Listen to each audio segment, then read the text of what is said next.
me equivoco, se tenía pendiente hablar de lo que sería los regímenes simplificados. Es decir, dentro del capítulo de el impuesto a los ingresos, entonces nosotros vamos a encontrar ahí lo que se denominan regímenes simplificados. Recuerden ustedes que para hacer de alguna manera una, digamos, Patricia Pereira levantó la mano. Te escucho, Patricia. Sí, profesor, buenas tardes. Buenas tardes a los presentes. Antes de que inicies, ¿qué unidad sería, profe? 19. 19, Gracias. para que se ubiquen. Gracias, Entonces, profesor. ok. En el capítulo de impuestos a los ingresos, en la ley 6.380 del año 2019, recuerden ustedes siempre eso. Esa es la normativa que hoy en día nos rigen. El denominado sistema de simplificación y modernización del sistema tributario. Así le denominan a la ley 6.380 de simplificación y modernización del sistema tributario. Voy a ir admitiendo porque hay mucha gente que se está uniendo, hay gente que se está uniendo, entonces a medida que vamos charlando les voy a ir admitiendo a esa gente. Les decía entonces de que ese régimen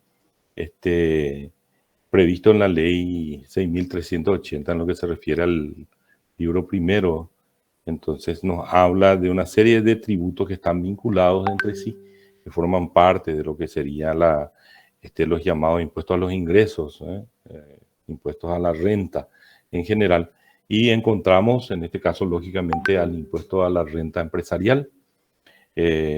Luego, dentro del capítulo de ese libro primero, impuesto a los ingresos, también le tenemos a dos tributos, uno de ellos denominado simple y el otro al que se le denomina resimple. Esa es la característica que le dio la ley. En realidad sería regímenes simplificados para medianas empresas, el caso del simple, y el otro regímenes simplificados para pequeñas empresas. Esa tendría que ser la denominación inicial, pero más por las características, digamos, de que sea más sencillo a los efectos de su conocimiento, entonces le llamaron simple y resimple. Bueno, siguiendo entonces con esa temática, ese impuesto a los ingresos también contiene lo que sería el impuesto a la renta personal. Y luego vamos a encontrar otros dos tributos nuevos. Encontramos, mejor dicho, dos tributos nuevos, que son el denominado impuesto a los dividendos y utilidades y al impuesto a la renta de no residentes. Entonces, con eso se configura la totalidad de los llamados impuestos a los ingresos. De lo que implica esa variedad de tributos, nosotros vemos de que el impuesto a la renta empresarial no es otra cosa que una transformación de lo que anteriormente en la ley 125/91 se dio en denominar IRASIS, impuesto a la renta comercial, industrial y de servicios, ¿verdad? Hoy en día directamente denominado impuesto a la renta empresarial.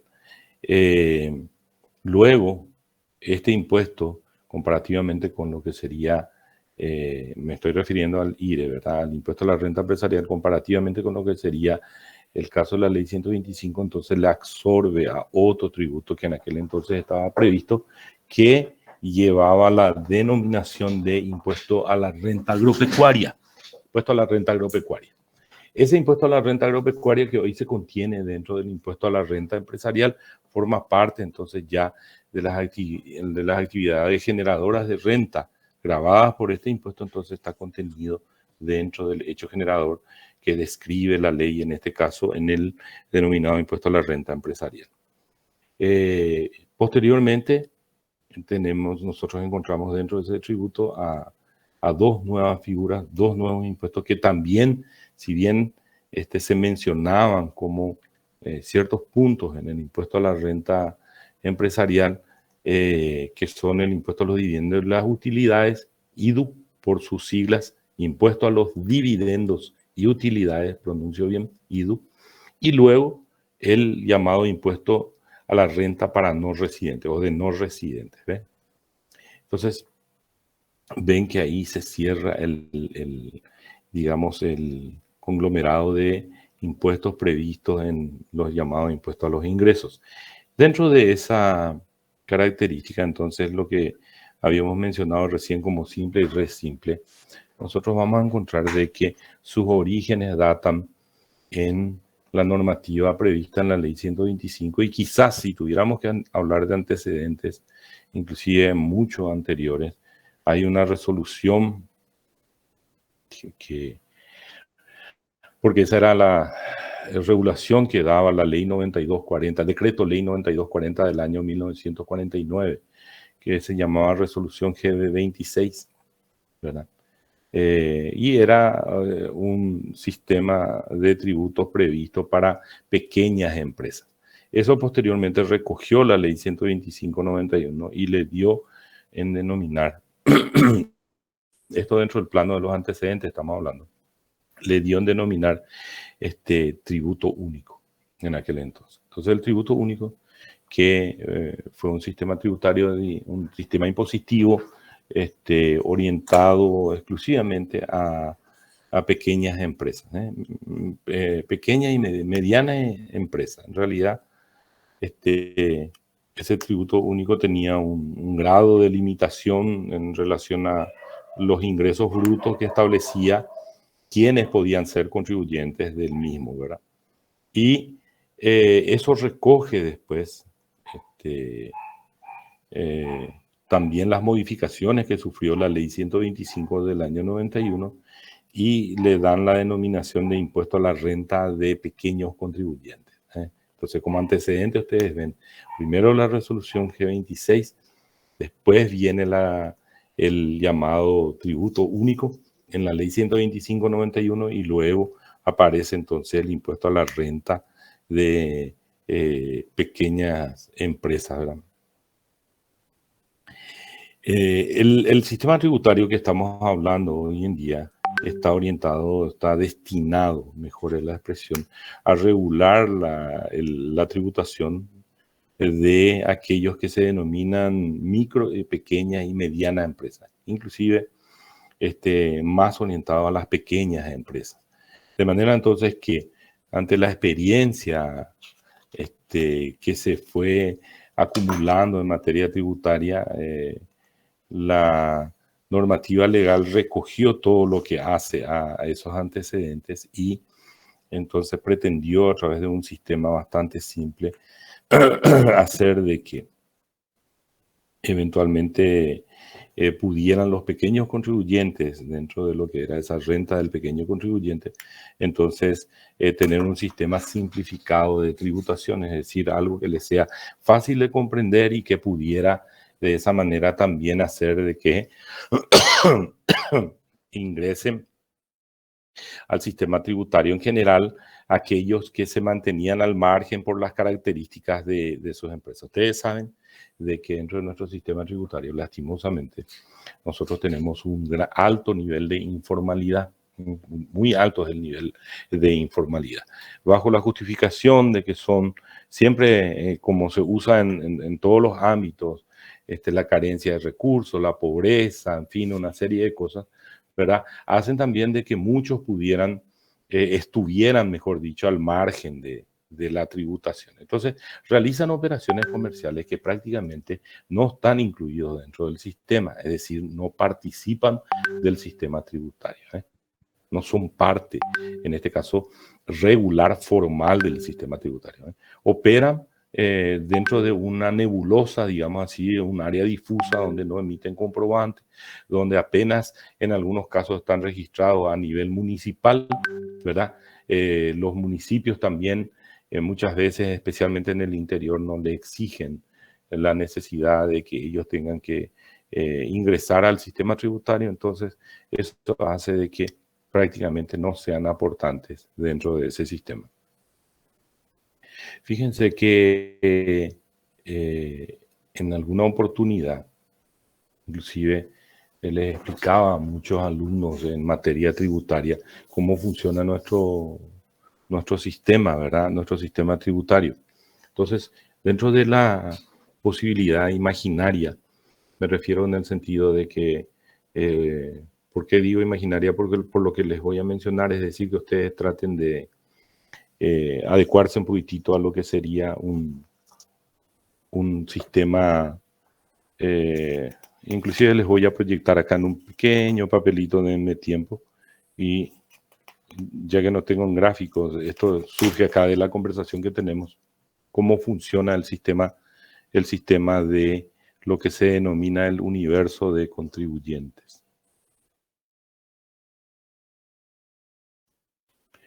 Ven todos, se nota lo que estoy mostrando, que es como una pirámide, ¿verdad?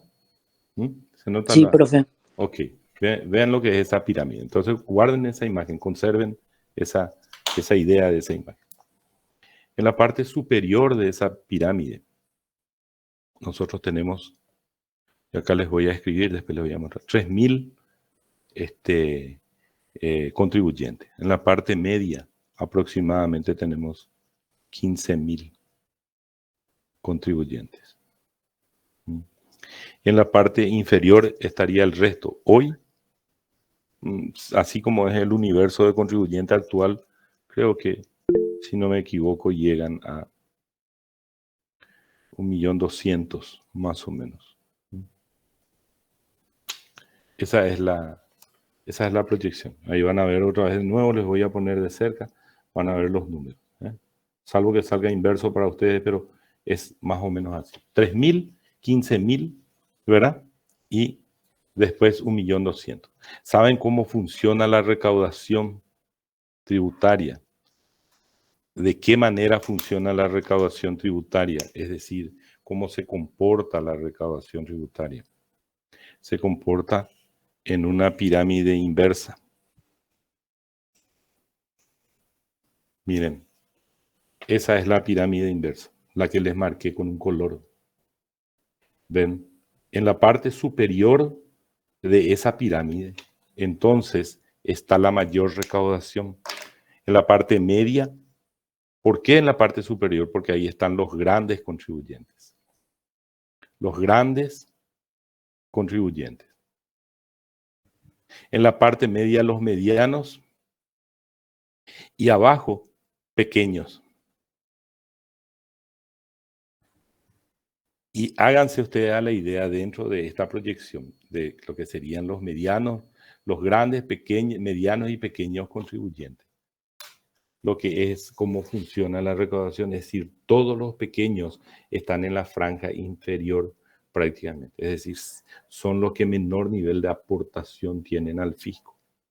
Los grandes contribuyentes son los que aportan la mayoría de los recursos y los medianos. Y lógicamente se mezclan ahí. Dentro de esos 1.200.000 que ustedes vieron, el resto ya están muchos medianos y algunos que otros. Por eso se creó la Dirección General de Grandes Contribuyentes. ¿Por qué? Porque son los que tienen el mayor nivel la mayor proporción de aportación al sistema tributario. Entonces, esa es en la franja inferior, sin embargo, en la primera pirámide que armamos está la mayor cantidad de gente, es decir, muchísimas que aportan muy poco. ¿Por qué? Por las características. O sea, nuestro país tiene muchísimos contribuyentes pequeños que no rinden desde el punto de vista tributario. Por eso, esa es la justificación por la que nace en este país la llamada, y habrán escuchado alguna vez, Dirección de Grandes Contribuyentes, ¿verdad? Supongo que escucharon en varias oportunidades. ¿Por qué? Porque lo que se hizo fue una técnica donde se aplicó la misma norma tributaria, solamente que un mecanismo de administración diferente para atenderle a los grandes contribuyentes. Es la misma cosa que ustedes me dijeran si fueran gerentes de un banco, ¿no? Vamos a ver quién levanta la mano y se ofrece para ser el gerente del banco en el supuesto que yo del ejemplo que voy a dar. Mucha gente está entrando muy tarde. Bueno, ¿quién se ofrece a ser el gerente? Y yo le voy a hacer las preguntas del caso. En nuestro supuesto, hermano, no tengan temor, no es nada extraordinario lo que voy a preguntar. Un poquito de lógica nomás es lo que voy a utilizar para que puedan razonar, ¿verdad? Si no voy a elegir yo, entonces, bueno, voy a tomar yo, ¿verdad? Vamos con Carlos Emanuel Ojeda, que lo veo ahí. Ojeda, usted va a ser el gerente de nuestro banco, ¿está bien? Perfecto, señor. Entonces, va a tener dos clientes, Ojeda. Usted le va a tener de cliente, le va a tener al doctor Marco Caballero Giret y le va a tener de cliente a María Patricia Pereira. Y los dos, no se olvide usted del gerente del banco. Vamos a ver qué tan inteligente como gerente, vamos a ver si sirve nuestro gerente de banco, ¿no? Llegamos Patricia y yo al mismo momento al banco. Los dos somos clientes del banco, ¿sí? Yo en mi cuenta corriente tengo mi salario de docente, alguna que otra remuneración, lo que me paga, y unos ingresos paralelos, ¿no? Yo calculo que mensualmente mi cuenta corriente, generosamente, con todos los ingresos que logramos, me van a perdonar por la voz, estoy tosiendo, yo sé que a veces le va a sonar incómodo a ustedes, pero estoy con problemas de salud, por eso nomás hablo así, me da a veces toso y no tengo solución, ¿verdad? Así que les pido disculpas. Entonces, como gerente, te decía, yo soy tu cliente y 20 millones de guaraníes, eso no pasa de ahí, 20, 25 millones de guaraníes mensual, eso gasto todo y el siguiente mes es la misma cosa. Y Patricia, para empezarlo, su cuenta es en dólares. Y su cuenta en dólares, que ella, el giro que tiene, más o menos la empresa que ella tiene, yo creo que ella tiene un giro de $150,000 más o menos, mensual. Ese es su giro, aparte de la plata que tiene, deposita. Los dos llegamos al banco y juntos entramos. Y nos acercamos a tu secretaria y tu secretaria le dice, quiero que me atienda el gerente Ojeda. Y Patricia también dice, yo soy Patricia Pereira, quiero que me atienda el gerente Ojeda. ¿A quién le atenderías primero?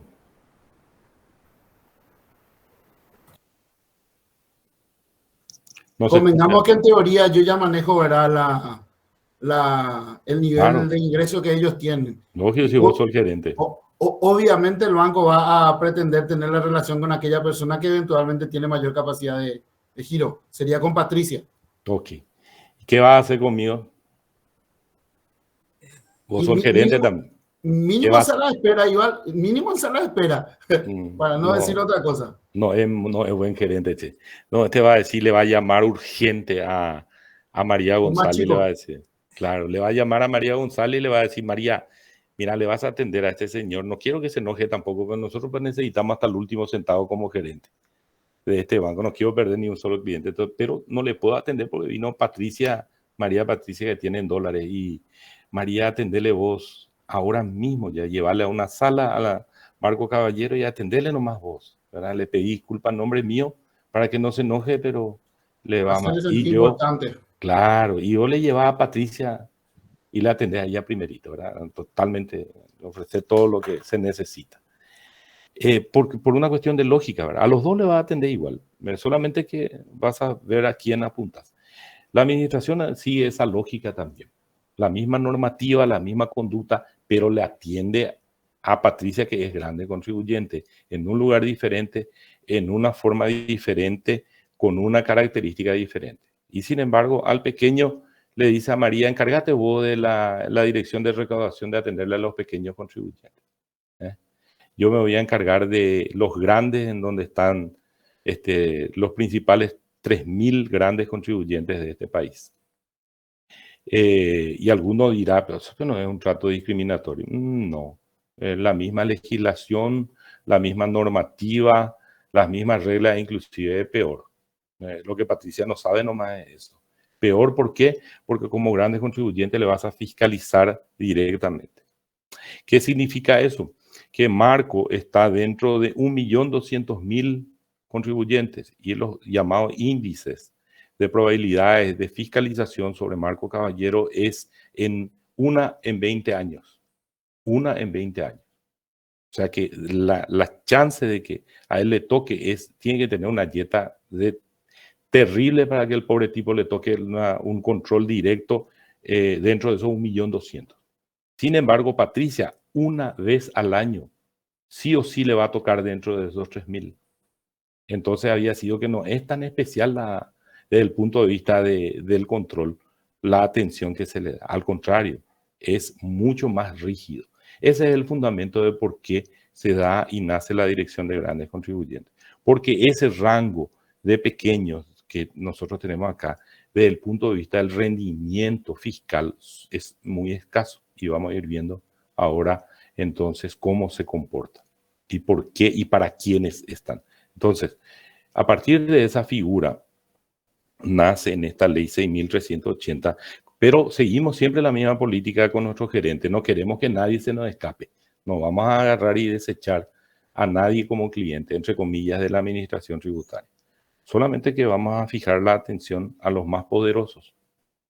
Lo que vamos a hacer entonces es establecer una normativa especial que regule, en este caso también, a los pequeños dentro de un rango que se encargue de la posibilidad de que cada vez accedan mayor cantidad de gente al sistema. Por eso nace entonces en la ley 6.380 lo que se denomina, y van a encontrarlo ustedes dentro del capítulo segundo, regímenes simplificados, a partir del artículo 26, lo que vamos a denominar entonces el primero, nosotros le vamos a llamar simple.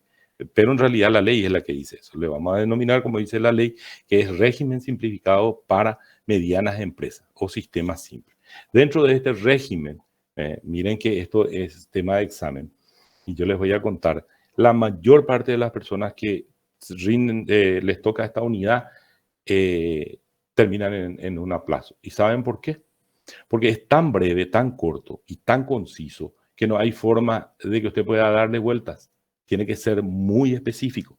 Segundo, al alumno le engaña, porque no se olviden que yo también fui alumno, y a veces dijeron, no, ese es cortito, no le haga caso, después nomás vamos a leer eso. Y terminamos divagando sobre la cuestión. Entonces, tan breve es que uno tiene que ser muy específico y conciso.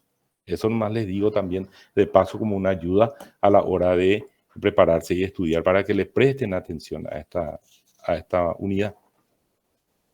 Entonces, el artículo 26 me dice que se establece un régimen simplificado para medianas empresas destinados a los contribuyentes, mucho ojo,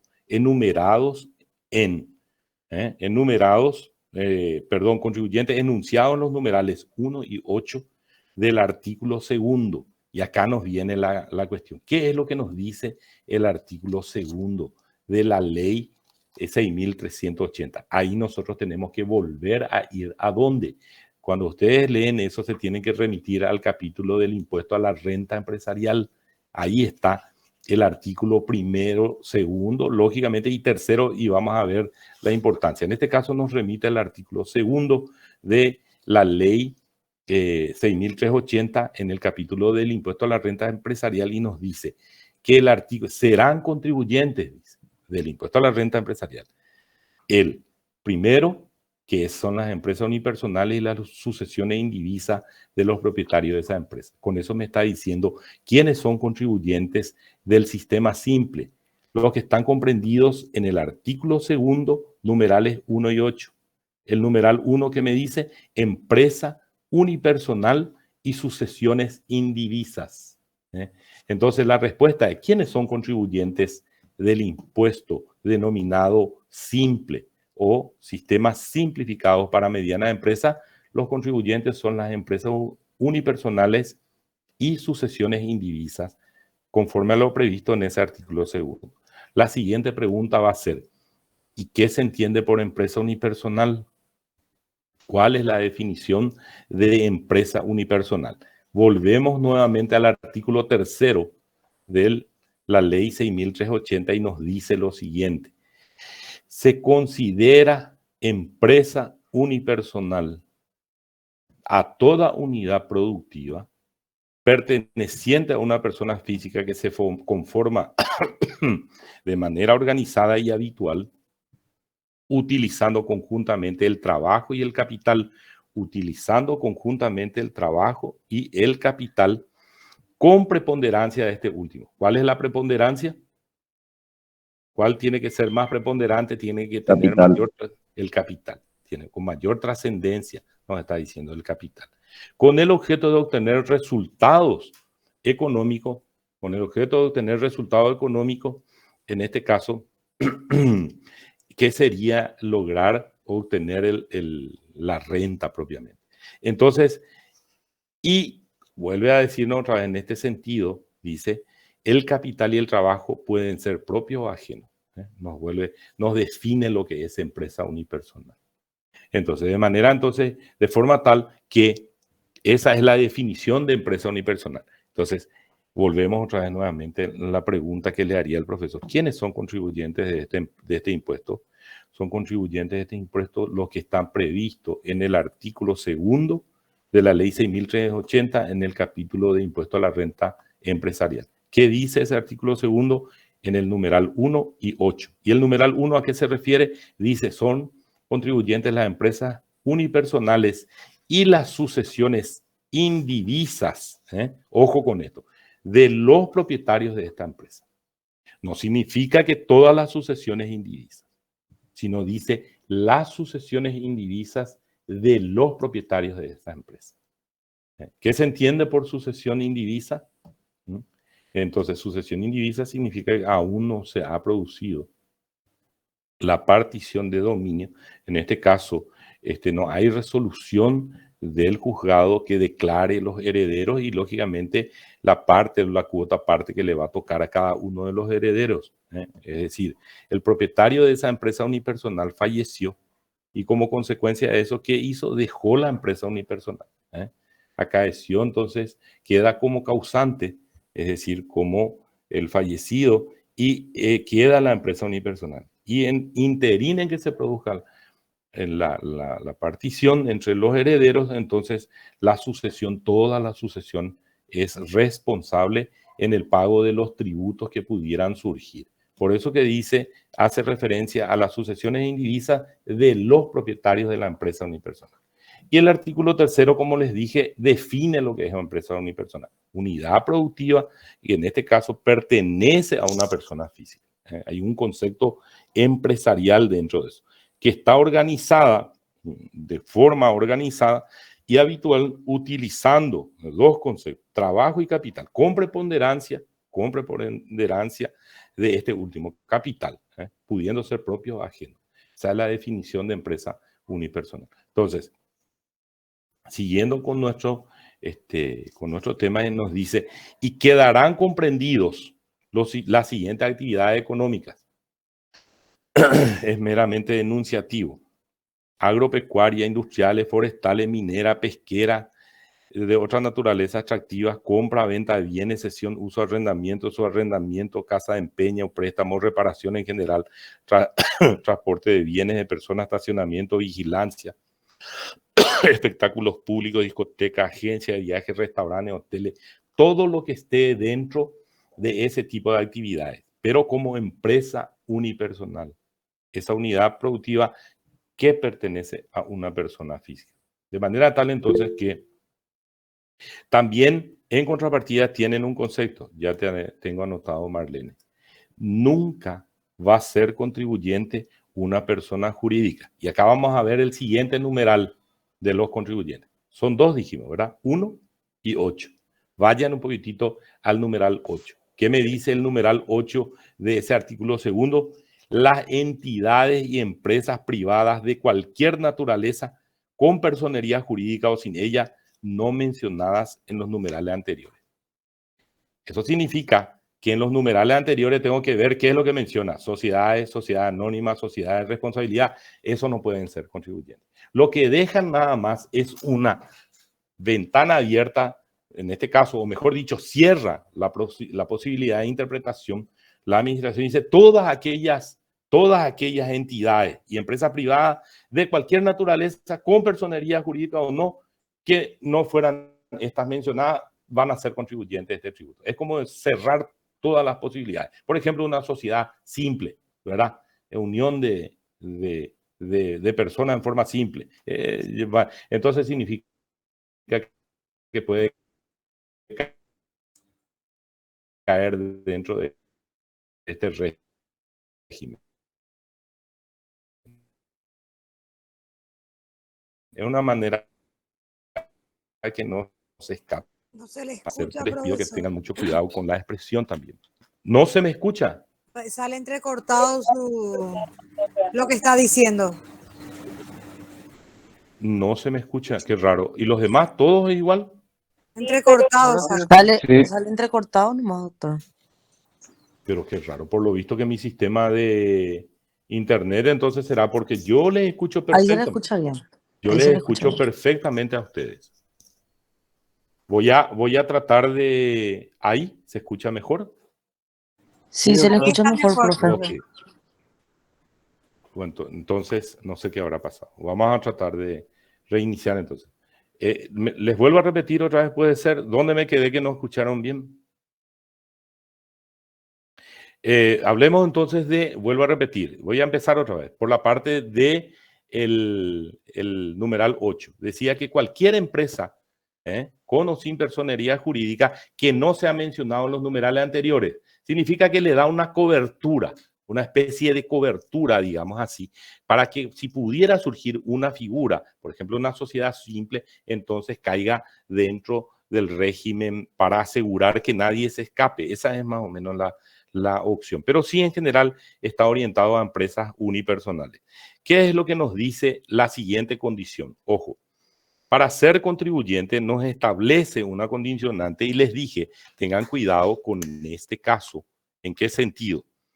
Van a mirar ustedes el artículo 26 también y van a encontrar que utiliza una expresión y dice ingresos devengados en el ejercicio anterior que no superen 2.000 millones de guaraníes. Ingresos devengados significa toda obligación que surgió en concepto de ingresos. No habla de renta, habla de ingresos, para que sepan distinguir. El ingreso no implica renta. Ingresos devengados en el ejercicio civil anterior que no superen 2.000 millones de guaraníes. Entonces, ¿cuál es la condicionante para ser contribuyente? Que sea una empresa unipersonal o una sociedad indivisa perteneciente al causante, es decir, perteneciente a una empresa unipersonal, o eventualmente cualquier otra figura no comprendida en ese artículo segundo, ¿verdad? Pero que mis ingresos no superen 2.000 millones de guaraníes. Si ustedes agarran y toman, y hace alguien con una calculadora si tiene, y divide 2.000 millones en 12 meses, si no me equivoco, va a salir algo como algo parecido a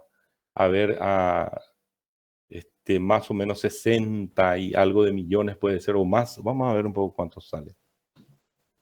2.000 millones dividido 12.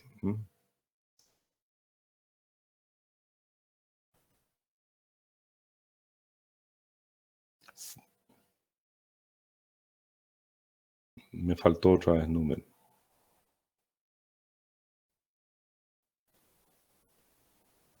$166,66666, ¿verdad? Son más o menos, vamos a redondear en casi 160 millones de guaraníes mensuales. Eso más o menos tendría que ser lo máximo. No significa exactamente eso mensual, sino un cálculo estimativo nomás mensualmente que tendría que obtener ese contribuyente. No más de eso, ingresos que ronden esa suma, ¿verdad? Se dan cuenta que está orientado a pequeñas empresas, medianas empresas. De manera entonces que a partir de ahí se configura la obligación para ser contribuyente. Posteriormente, para la determinación de la renta, ahí sí ya entramos en la liquidación, se tiene en cuenta dos tipos de figuras y dice, se va a establecer la renta, se va a determinar la renta neta y se tomará en cuenta la que resulte menor, no se olviden de este concepto, el que fuere menor entre dos formas de liquidar. La renta neta es para ya aplicar directamente la tasa impositiva. La diferencia positiva entre el total de ingresos y de egresos relacionados directamente a la actividad grabada. Si yo me dedico a vender bolígrafos, pinceles, entonces voy a ver cuánto es el total de mis ingresos que logré en el año. Vendí por valor de 1.000 millones de guaraníes. Menos los egresos, es decir, lo que yo gasté para comprar y para vender esta mercadería. Y vamos a suponer que yo ese monto de egresos entre la compra de los pinceles en plaza, a los proveedores y lo que necesito para cubrir el alquiler, los gastos de funcionamiento de la empresa, en fin, llega a ser aproximadamente, digámosle que sea 900 millones de guaraníes mi egreso. Entonces, ¿cuál es el saldo positivo? El saldo positivo es 100 millones de guaraníes, ¿verdad?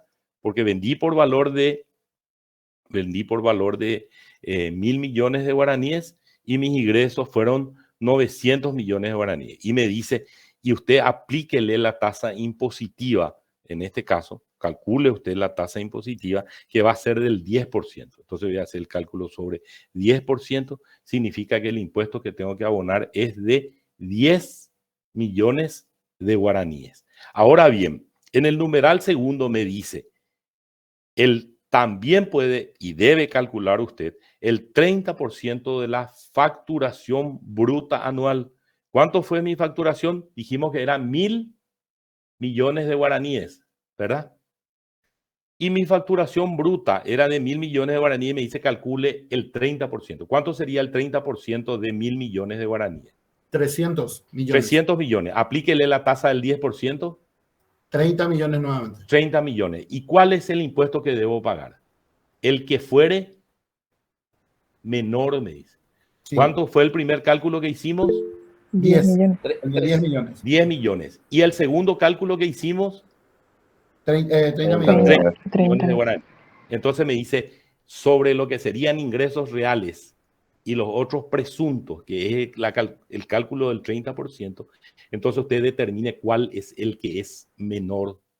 Entonces, mi liquidación de impuestos va a ser sobre la base de 10 millones de guaraníes. Ahí voy a liquidar mi impuesto a fin de año. Entonces voy a decir, el impuesto que tengo que pagar yo por la actividad comercial que desarrollé, en este caso, dentro del sistema simplificado para medianas empresas, es de 10 millones de guaraníes, el que fuere menor, no el que fuere mayor. Pero debo realizar los dos cálculos, tengo que realizar, sobre la base real y sobre la base presuntiva, que toma la facturación bruta anual. Entonces, esa es la forma de liquidar este impuesto. Entonces, también me dice que las empresas unipersonales que liquiden el impuesto por este régimen, escuchen esto, no serán contribuyentes del impuesto a los dividendos de utilidades. Significa entonces de que ellos, esos resultados económicos del propietario de esa empresa no va a pagar IVA, no va a pagar impuesto a los dividendos y las utilidades. Ahora bien, después del artículo 27 me habla, alguien levantó la mano, yo he visto que levantó la mano y después bajó otra vez, perdón porque no anoté. No tienen que bajar, cuando levantan la mano, mantengan para que yo pueda recordar quién es el que levantó la mano. Yo había levantado, doctor. Escucho, hija, ¿qué querés? Era nada más para consultarle referente a que había mencionado sobre el examen oral. No, pero hija, no, eso o sea, es sobre el punto, sí. punto, o sea, sobre esta lección. Sí. Había dicho, o sea, si es que como una bolilla muy corta, si es que vamos, o sea, si es que yo tengo que citar las unipersonales. Claro, de hecho que sí, ¿verdad? Porque es uno, en el programa de hecho te habla de eso. Entonces forma parte. Citar las unipersonales te refería a las actividades, decís. Sí, así como menciona en el artículo. No, es simplemente como ejemplo, ¿verdad? O sea, no, por eso dije que no es taxativo, es enunciativo, ¿verdad? Basta con que mencionen algunas, no que como bendito empiezan a decir uno tal cosa, dos tal cosa, no.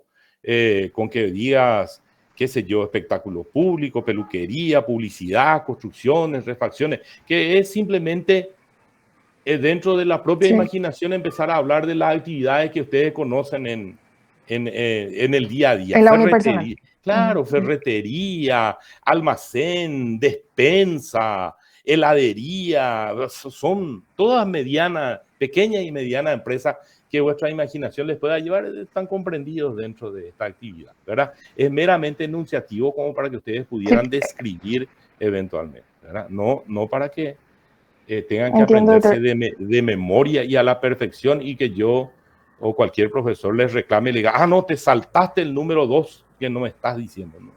No es esa la intención. Entiendo que era nada más para tener una idea. Ok,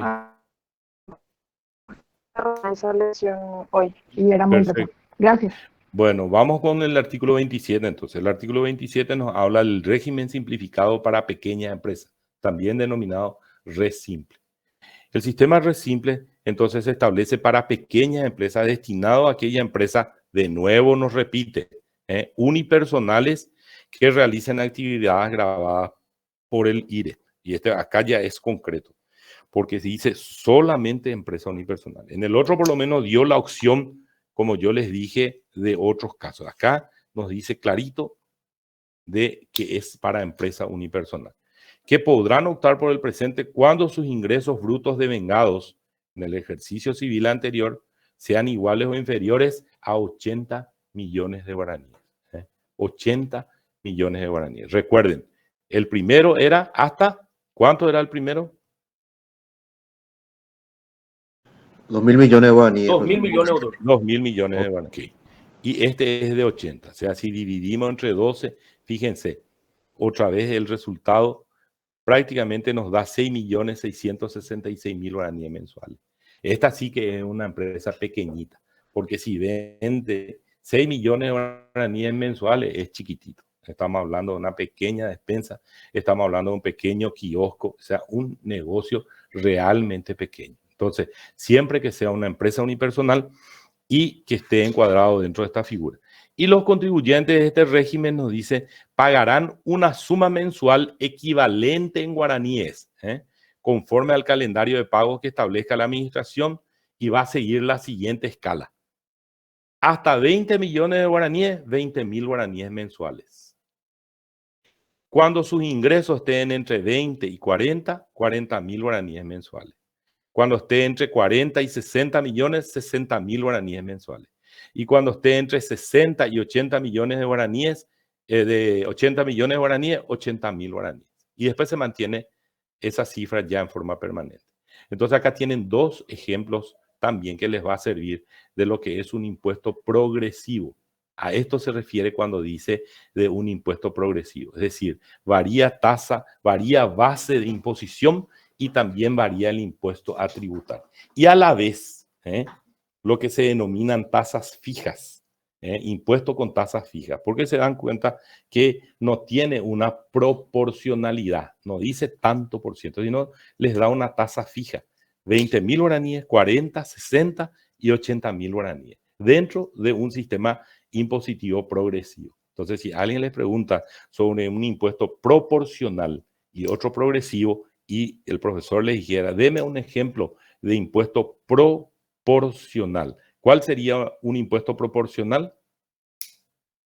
El IVA. El impuesto al valor agregado. ¿Por qué es proporcional? Porque mantiene una tasa constante. No progresa la tasa, sino establece una proporcionalidad. Lo que varía es la base imponible, pero la tasa se mantiene constante, es proporcional, 10% siempre. No importa que usted liquide sobre 1 millón o sobre 1.000 millones de guaraníes, o si usted quiere sobre 100.000 millones de guaraníes, siempre va a ser 10%. El resultado va a ser, lógicamente, matemáticamente diferente, pero una tasa proporcional. Y si el profesor le dijera, deme un ejemplo de un impuesto progresivo, entonces ustedes le van a decir, un impuesto progresivo, profesor, encuentra usted en lo que sería el artículo 27 en el sistema res simple. Hay variación de base imponible y también variaciones, en este caso, del impuesto que es de tasa fija, pero va progresando. Varía. A medida que varía base imponible, el impuesto también tiene resultados variables, ¿verdad? Este es un ejemplo. Joana Montero. Profe, Sí. con respecto al impuesto a la renta personal, también sería progresivo. ¿Acaso no había impuesto, un 8%, después un 10% también? Así mismo. También sería. Ese es un impuesto progresivo, la misma cosa. ¿Cuándo es un impuesto progresivo, Joana? El impuesto a la renta personal tiene dos formas de liquidación, ¿verdad? ¿Cuáles son las dos formas de liquidación? ¿Cuáles son las dos formas de liquidación?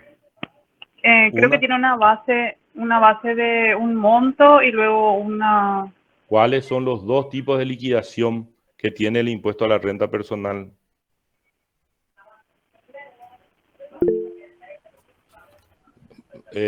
Ojeda.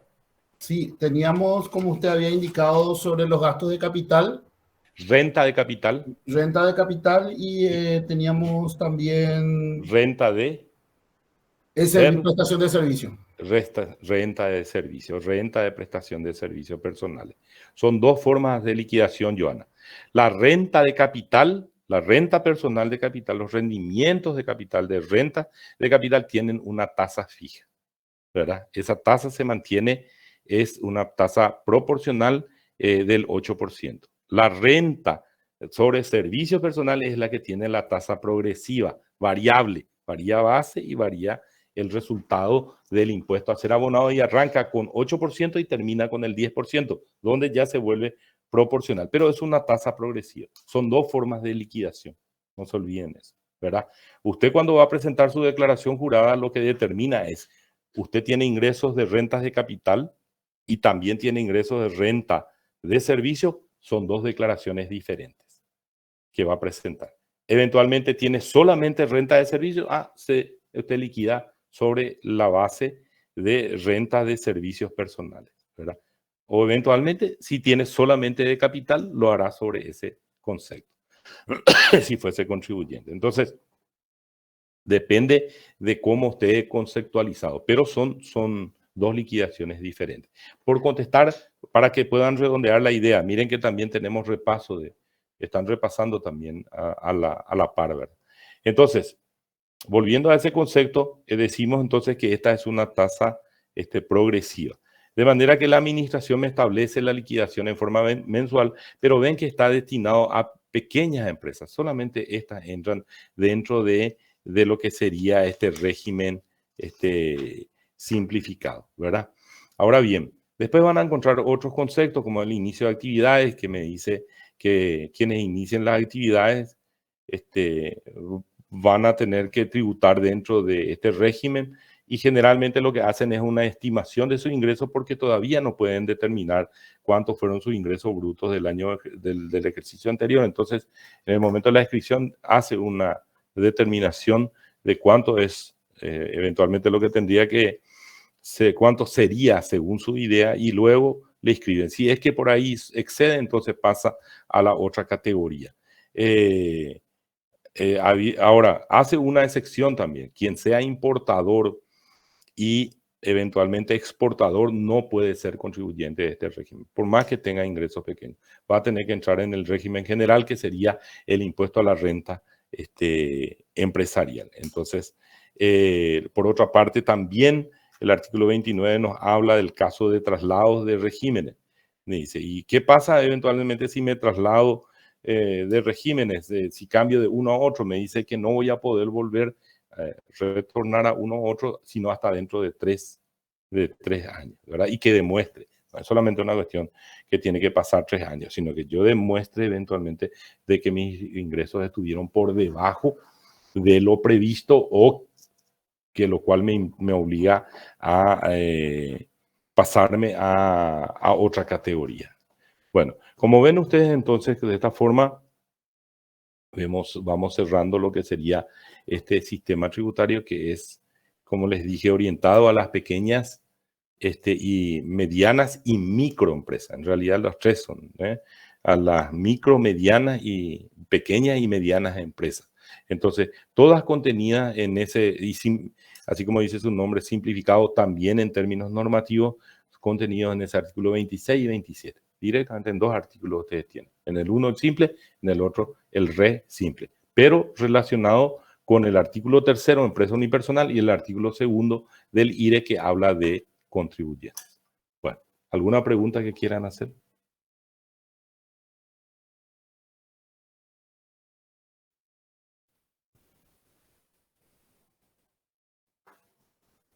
Genial. Entonces, vamos a ver si es que podemos hablar. Nosotros no hablamos todavía del impuesto a los dividendos y las utilidades.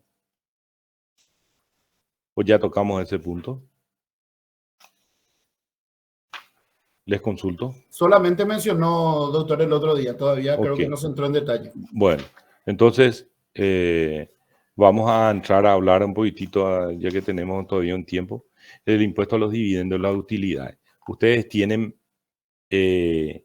van a ver ustedes en el artículo 40 de la ley, siempre 6.380, lo que hace al impuesto a los dividendos y a las utilidades. En este sentido, ese artículo 40 nos dice que se dispone que las utilidades, los dividendos y los rendimientos puestos a disposición o pagados a dueños, a los consorciados, a los socios, accionistas, por parte de empresas unipersonales, sociedades anónimas, sociedades de responsabilidad limitada, sociedades en comandita por acciones, en fin, consorcios constituidos en obra pública establecido en el artículo tercero del numeral tercero del artículo segundo de la ley, entonces van a ser contribuyentes de lo que se denomina el impuesto a los dividendos y utilidades.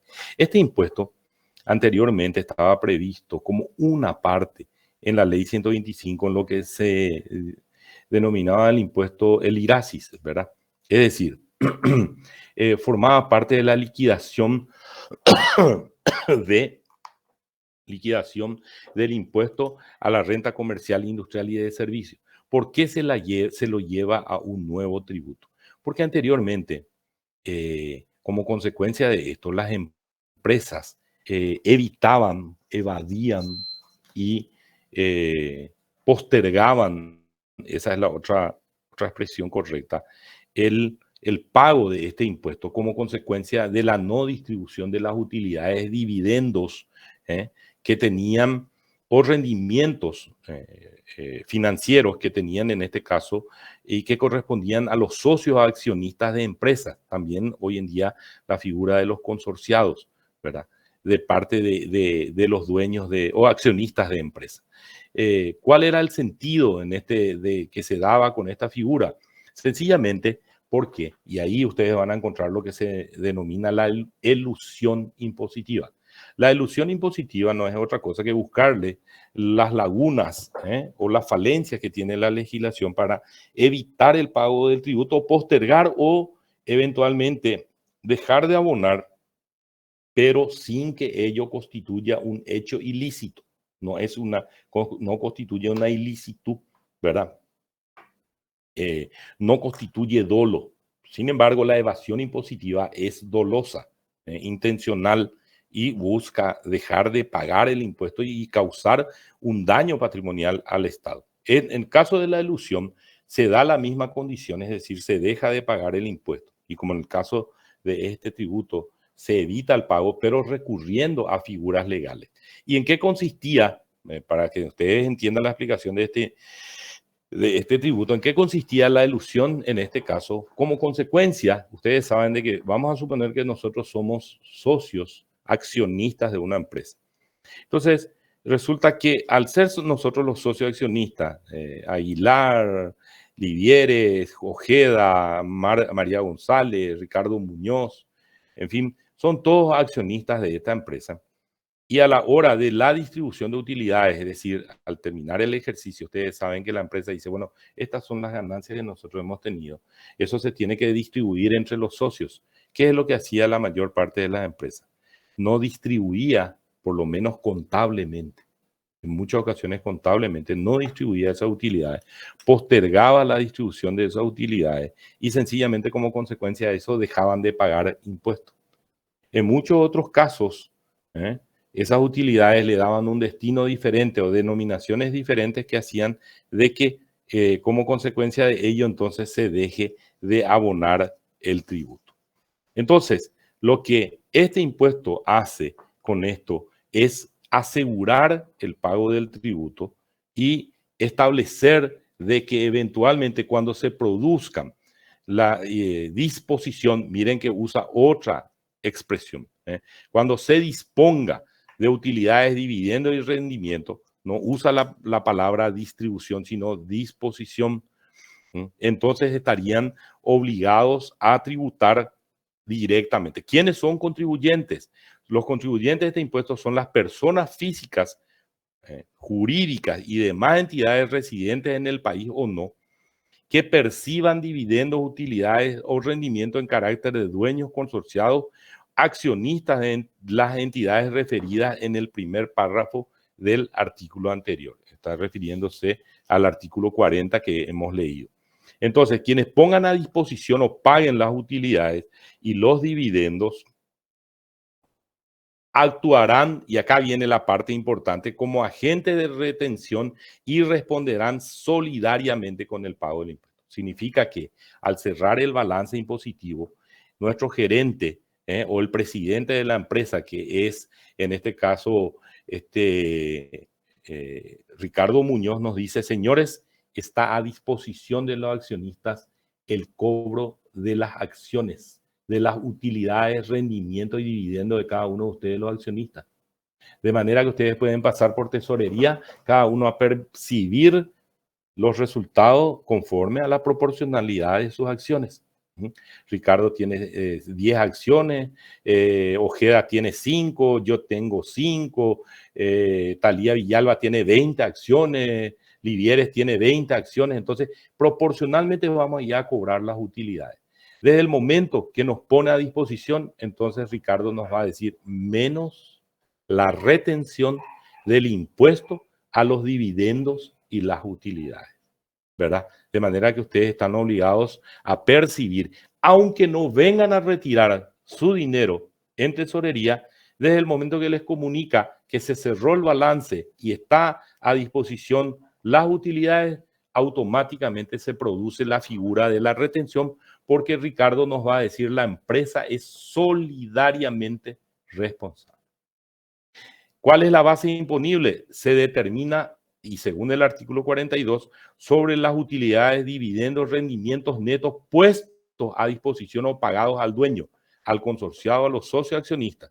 Las utilidades destinadas a la cuota de reserva legal, a reserva facultativa o capitalización no estarán sujetas al presente impuesto. ¿Qué puede pasar?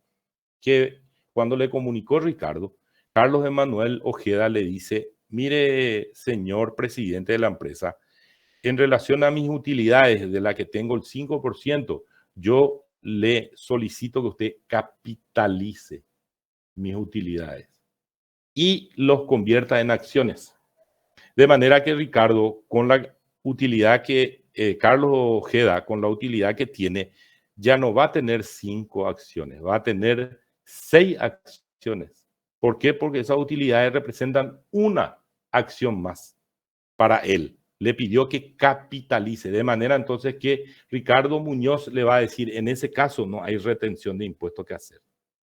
Lo que vamos a hacer es la totalidad de ese monto, proceder a la capitalización, porque la ley me autoriza de que cuando se dé esa figura, entonces no se haya sujeto a el pago de impuestos. Lo demás que retiramos nuestro dinero, nuestra utilidad, entonces todos estamos obligados. El artículo 43 nos dice cuál es la tasa del impuesto a los dividendos de utilidades. Y ahí van a encontrar ustedes que tienen 2 tasas. No se olviden de eso. Tienen 2 tasas en el artículo 43. Una, no son, ojo, ¿quién era que me preguntó sobre el impuesto a la renta personal? Y hablamos de ejemplo de tasa progresiva. Joana fue, profesor. Yo, profe. Joana. Sí, Joana. Esto, Joana, no es una tasa progresiva. Esto no, y para todos, no constituye tasa progresiva. Es una tasa proporcional diferencial para diferentes situaciones.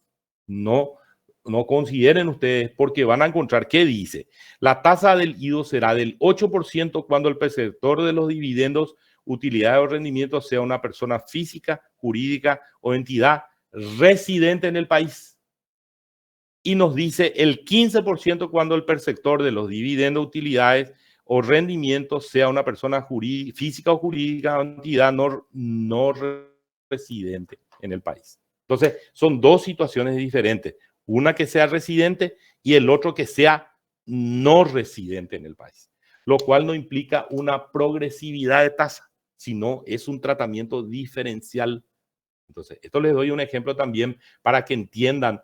Cuando una tasa progresiva es cuando se da el mismo tratamiento del quantum impositivo, ¿verdad? En lo que se refiere a la aplicación de la tasa, pero solamente por el hecho de los rendimientos financieros.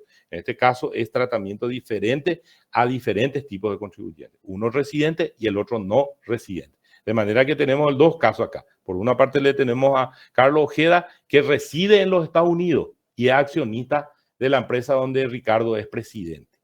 Y él reside en los Estados Unidos. Él es residente en los Estados Unidos. Y le dice a Ricardo, remítame a la cuenta corriente del Citibank de Nueva York el rendimiento de mis acciones conforme a las utilidades que hayan sido resultado. Acá te paso la cuenta corriente. Y Ricardo le va a decir, Carlos Emanuel Ojeda, usted es no residente en el país. ¿Cómo se determina la residencia? Aquel que permanece más de 6 meses dentro del territorio nacional tiene residencia en el país. Y el caso de Ojeda vive en los Estados Unidos, entonces él es no residente. Entonces la tasa impositiva para usted va a ser de retención del 15%. Y en contrapartida, Joana, que también va a retirar sus utilidades, le decimos, usted es residente, entonces para usted, Joana, la tasa es del 8%. O sea, son tasas diferenciales de acuerdo a la condición, en este caso, que se da para cada uno de los sujetos.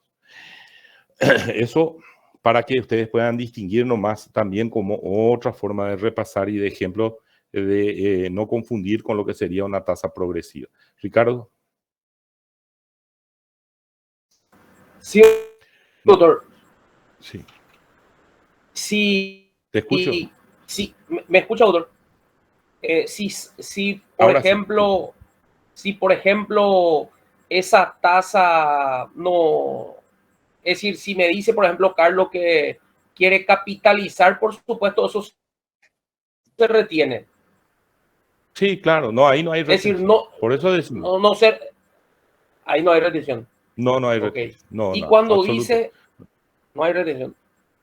Y doctor, acá cuando dice, salvo en ocasión de darse el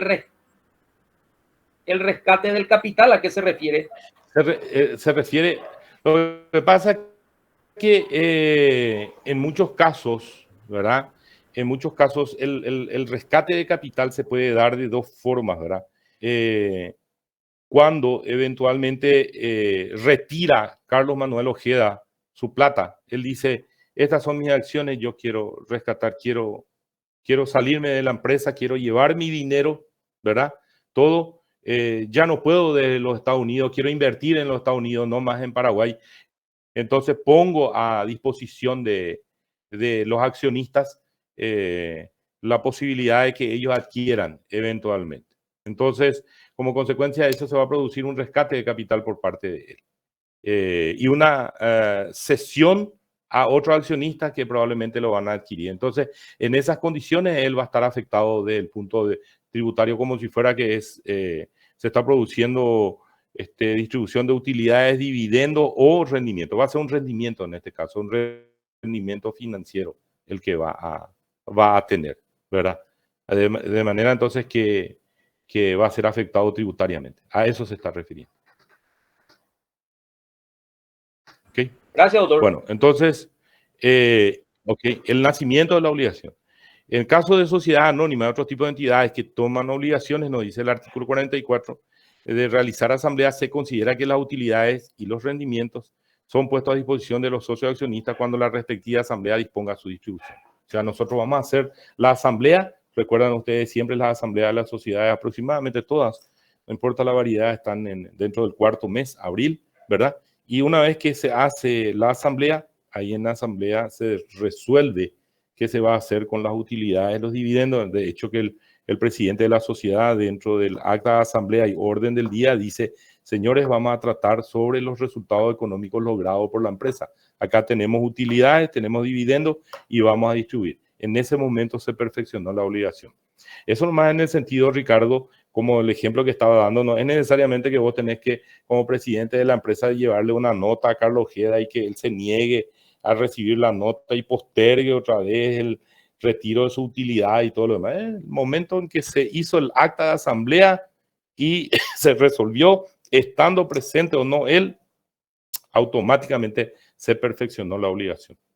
Desde ese momento usted tiene plena facultad para decirle, señor, está en tesorería la diferencia menos la retención. Cuando la Asamblea disponga capitalización de todo o en parte de las utilidades, dividendos, este aumento deberá formalizarse cumpliendo todos los requisitos legales y estatutarios dentro de los 12 meses siguientes.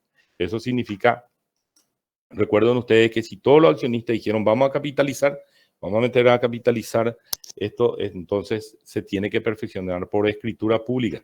Tratándose de sociedades de responsabilidad limitada, entonces, y demás entidades que no tengan obligación de realizar asamblea, se considerarán de que la utilidad y dividendos son puestos a disposición en el plazo previsto en los estatutos en caso de que sus socios dispongan un destino diferente. La decisión deberá ser protocolizada ante notario, escribano público siempre, ¿verdad? En fin, como ven ustedes, entonces, y las empresas unipersonales también son distribuidas en el cuarto mes. Se considera que en abril, porque es el plazo del cierre, no del cierre, sino de la presentación de las declaraciones juradas y los balances, entonces en ese tiempo se considera que se produjo la distribución. De manera tal que cuando llegue ese plazo también están obligados ya a abonar o realizar el pago, en este caso de el impuesto a los dividendos de utilidades bajo la figura de la retención. Este impuesto en su mayoría funciona bajo las características de la retención, ¿verdad? Porque salvo algunos casos donde están obligados a tributar directamente, que está regulado por la administración a través de declaraciones juradas, pero en la mayoría de los casos, como son personas jurídicas las que tienen este sistema, entonces está bajo la figura de la retención. Es decir, la propia persona jurídica es la empresa la que en este caso realiza las retenciones a sus asociados, consorciados o accionistas, ¿verdad? En general todos, para que pudieran ser sujetos de tributación en este caso. La otra vez, en la clase de la tarde, por ejemplo, me preguntó un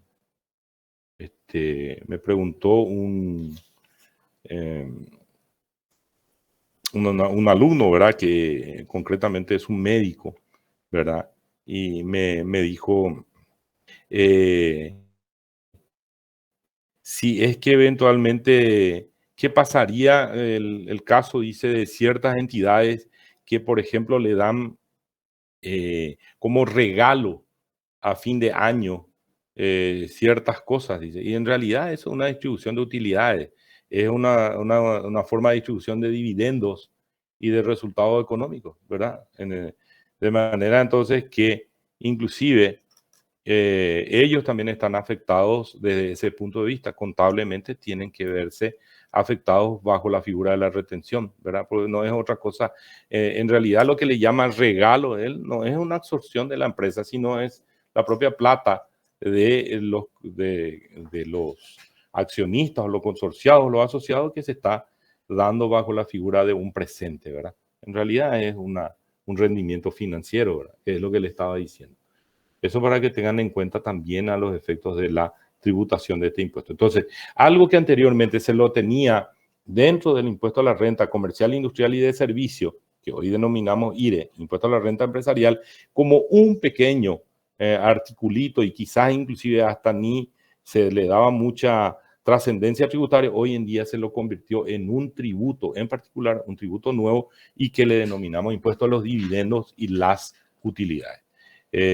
Vamos a ver si en la próxima clase entonces podemos desarrollar impuesto a los no residentes. Entonces recuérdenme eso también, que no es muy extenso y que vamos a completar entonces esta parte del siguiente tributo. ¿Estamos de acuerdo? ¿Preguntas? Antes de que cierre, pues ya son 8 menos cuarto. Sí, profe, yo tengo una consulta. Escucho, hija. O sea, hoy en día, si suponiendo que sea una SRL y suponiendo que tenga una utilidad de 100 millones de guaraníes, y decida se trate de eludir el impuesto y digan no voy a distribuir. Sí.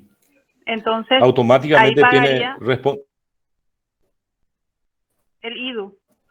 No voy a distribuir, pero ¿qué va a hacer con el dinero? Y puedo no, es una cuestión, Johanna, no, Capitalizar está previsto en la ley y te dice, si usted capitaliza, ningún problema. Vaya, capitalice, haga una escritura pública, constituya, y la sociedad, ¿qué va a decir la sociedad, Joana? Que anteriormente tenía 1.000 millones de guaraníes, nuestra utilidad fue 100 millones, hoy en día el capital de la empresa va a ser de 1.100 millones de guaraníes, pero en escritura pública se va a constituir como tal, y lógicamente, contablemente, ¿dónde vamos a meter? Vamos a meter en el banco la plata. Vaya para el banco y va a ser recurso de la empresa. O sea, va a operar con 1.100 millones de guaraníes ahora. Y en escritura pública va a decir 1.100 millones de guaraníes. Lo cual significa que Joana no va a recibir ni un centavo de eso. No, es que solamente vas a agarrar y decir esto y después te doy la plata al margen. No, eso tiene que ir en cuenta corriente, dentro del giro de la empresa y en el balance de la empresa, ¿verdad? De manera entonces que hoy en día la empresa va a operar con 1.100 millones de guaraníes, porque ese va a ser el nuevo capital social de la empresa. El capital de la empresa se va a aumentar y eso va a constar en escritura pública. Ese es el mecanismo. No es dejar de pagar solamente, ¿verdad? Sino es capitalizar. ¿Y debería estar en un banco? ¿O en un banco sí o sí? ¿No es que puede estar en el... Claro, dentro del giro de la cuenta corriente de la empresa. Esa plata no va a ir a parar a los accionistas. Claro, la empresa va a destinar para realizar actos de comercio, lo que sea. Es el capital de la empresa. Va a capitalizar. Esa es la cuestión. ¿Alguien más? Gracias, profe.